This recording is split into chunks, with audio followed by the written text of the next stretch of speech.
Mobile স্ক্রিনের ওপর double tap করলে স্ক্রিনটি অফ হয়ে যাবে এবং মোবাইল স্ক্রিনের ওপর ডাবল ট্যাপ করলে স্ক্রিনটি অন হয়ে যাবে।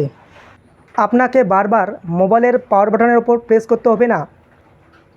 মোবাইলের পাওয়ার বাটনের ওপর বারবার প্রেস করার ফলে একসময় পাওয়ার বাটনটি নষ্ট হয়ে যায় এবং পাওয়ার বাটনটিকে ঠিক করার জন্য সার্ভিস সেন্টারে নিয়ে গেলে 500-1000 টাকা খরচা হয়ে যায়। সেটা ঠিক হলেও তবুও আগের মতো টেকসই হয় না। আমার মতো আপনিও এই সেটিংটি করতে পারেন। এই সেটিংটি করলে আপনার মোবাইল ফোন অনেক দিন চলবে।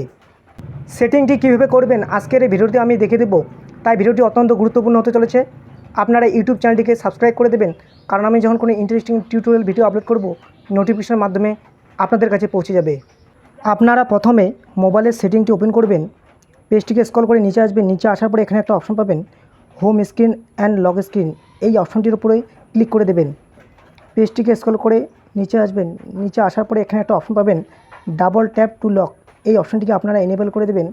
পুনরায় পেজটিকে স্ক্রল করে নিচে আসবেন। নিচে আসার পরে এখানে আরেকটা অপশন পাবেন double tap two ওয়েক or turn off screen, এই অপশনটিকেও আপনারা এনেবল করে দেবেন।